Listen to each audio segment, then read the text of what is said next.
Bonjour cette TV, je suis ravi de vous parler aujourd'hui d'un sujet qui me préoccupe et qui préoccupe tous les éleveurs et propriétaires de chevaux de course du Maroc. Nous vivons malheureusement une période dans laquelle la plupart des éleveurs et des propriétaires vivent une crise très grave qui peut en ruiner beaucoup et qui empêche le Maroc de se mettre à niveau dans le domaine de la filière de course. Aujourd'hui, 90% de l'économie mondiale de la filière équine est représentée par l'activité de course. Le Maroc peut-il choisir d'en faire participer ou choisir de ne pas y être?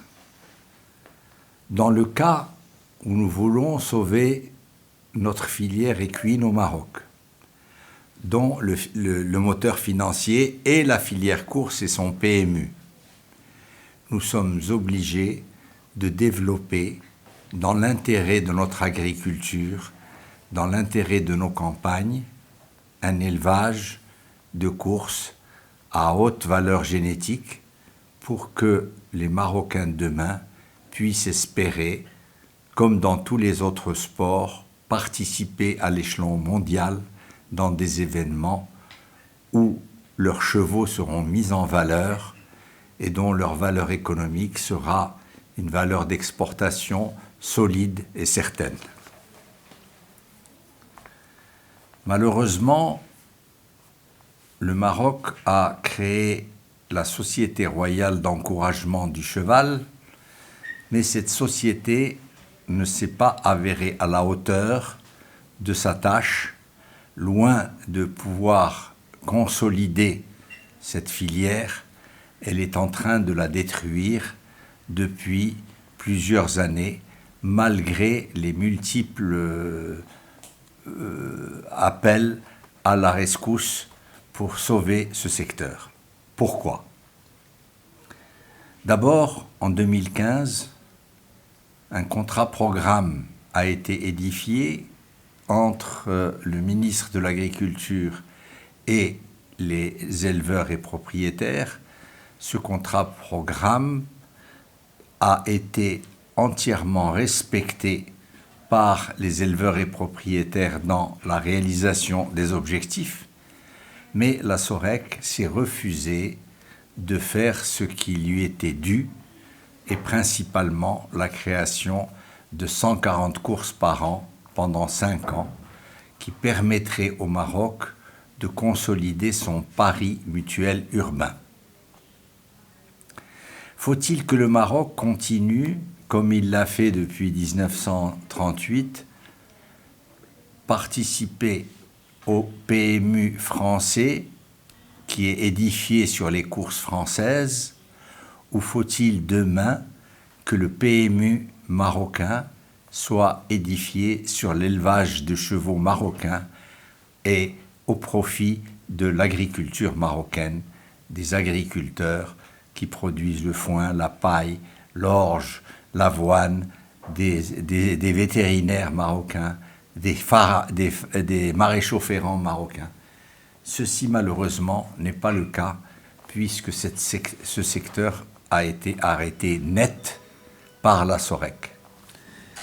Cet arrêt a plusieurs raisons, et la pire d'entre elles est que le directeur de la Sorec a osé créer un problème justifiant que ce sont les grands qui empêchent les petits éleveurs de vivre, et c'est à cause des grands que l'élevage marocain ne peut pas évoluer.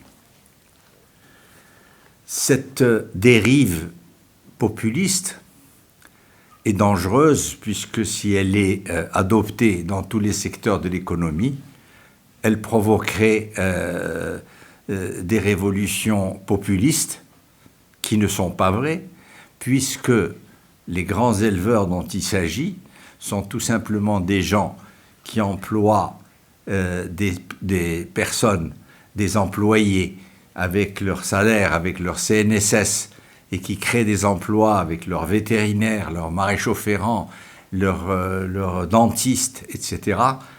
Et ils le font avec des infrastructures et des investissements considérables, en vue de mettre à niveau le Maroc avec l'étranger.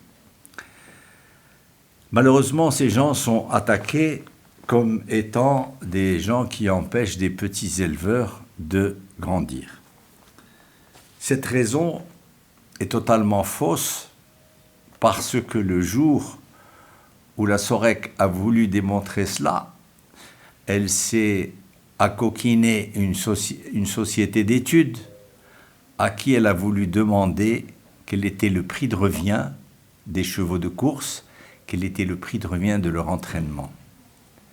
Et là, ils ont compris, ils ont compris ou ils ne l'ont pas fait, ils ont reçu une gifle qui leur a dit « Un cheval de course à l'âge de 2 ans coûte 200 000 dirhams pour son éleveur.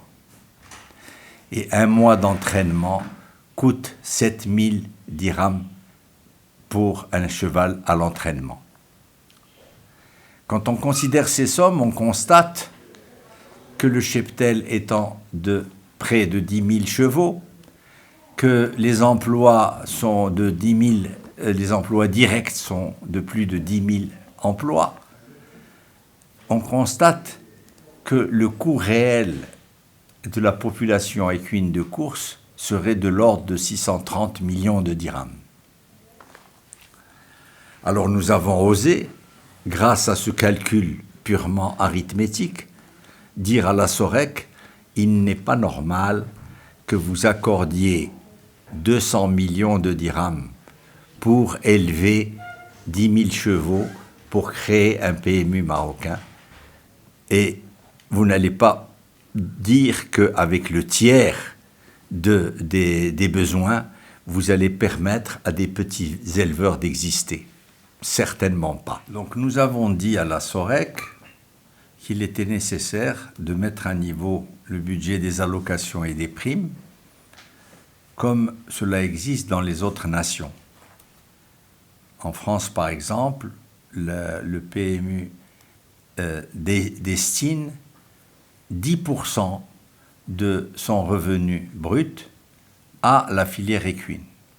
Alors que pour nous, pour la filière course, la Sorek n'a accordé que 2,75%.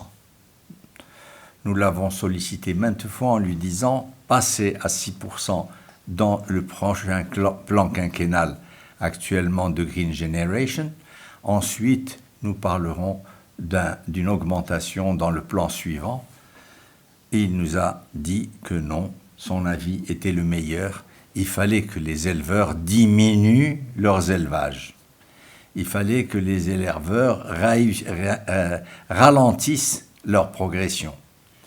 Et principalement, ces grands éleveurs qui ont investi dans une très forte génétique qui a été prouvée comme bonne génétique, même à l'étranger, puisque des chevaux marocains sont allés courir à l'étranger et ils ont prouvé qu'ils étaient d'un très bon niveau.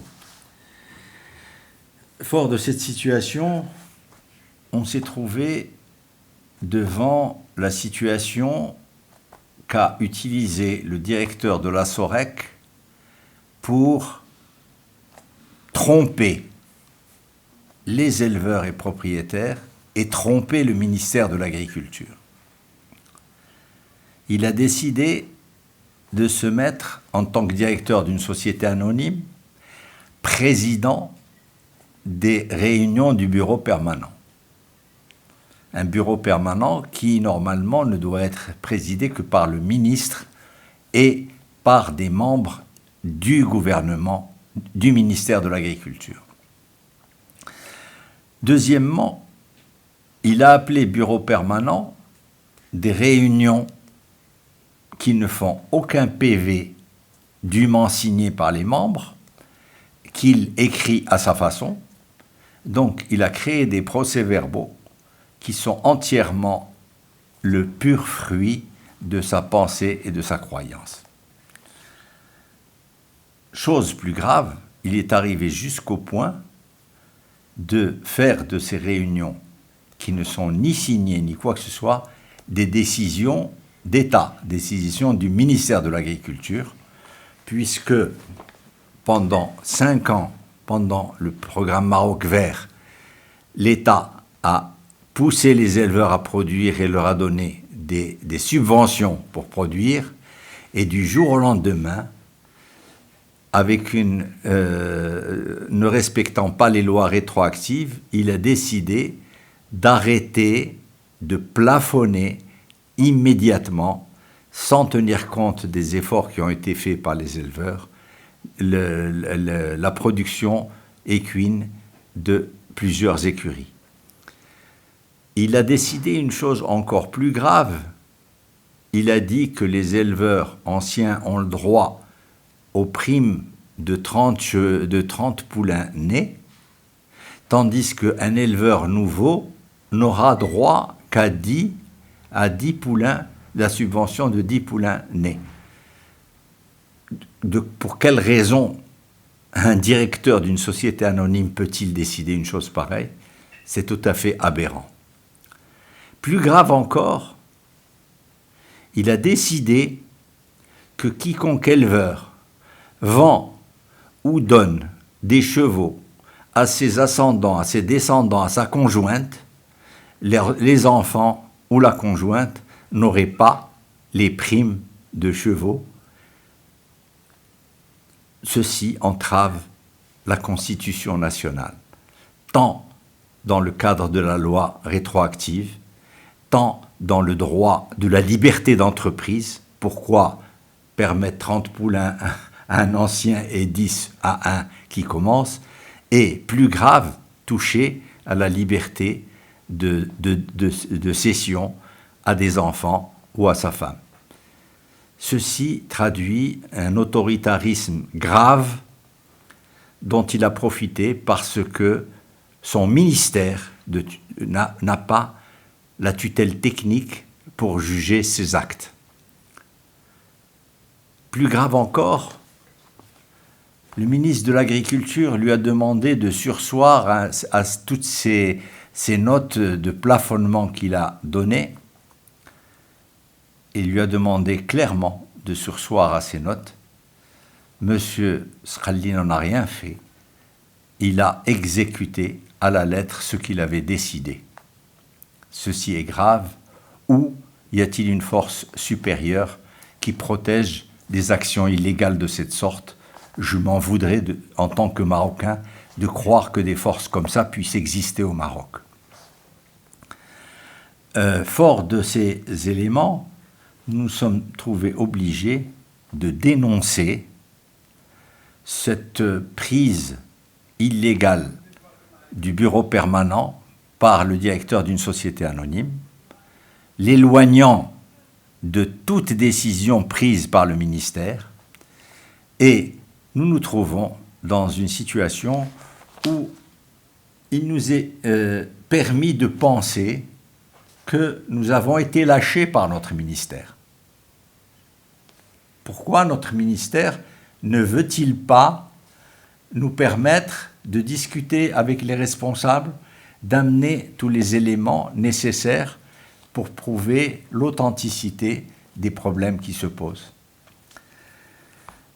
Aujourd'hui, suite à la dernière réunion de l'Assemblée générale de la SOREC, j'ai exprimé personnellement mon désaveu d'une pareille situation, et je regrette que depuis 4 ans, chaque année, on nous dit « demain, on va vous permettre de faire le contrat programme ». Et chaque fois qu'on a voulu faire le contrat programme, il a fallu que la SOREC s'en mêle. Or, le contrat programme, c'est l'interprofession et les professionnels qui doivent la faire, et non pas la SOREC. L'interprofession doit être faite avec le ministère de l'Agriculture en direct. Je n'irai pas plus dans les détails, mais de multiples problèmes sont apparus de cette sorte et ont fait qu'aujourd'hui, éleveurs chevaux agonisent. Ils n'arrivent plus à élever correctement et leurs chevaux ne pourront pas performer parce que leur élevage est dans une mauvaise situation. Seules échappent à cela certaines personnes qui arrivent par passion à prendre de l'argent dans tout secteur de leurs biens personnels pour pouvoir maintenir leurs élevages. Mais le Maroc ne pourra pas, de cette façon, construire son PMU marocain et ne pourra pas suivre l'exemple d'un pays merveilleux qui est la Turquie, qui en 12 années a fait que tous les paris mutuels de son pays sont faits sur l'élevage du pays, ce qui a développé un élevage et une agriculture exceptionnels. Fort de cette analyse, nous constatons qu'il y a une restructuration nécessaire des objectifs de la SOREC, nécessaire des objectifs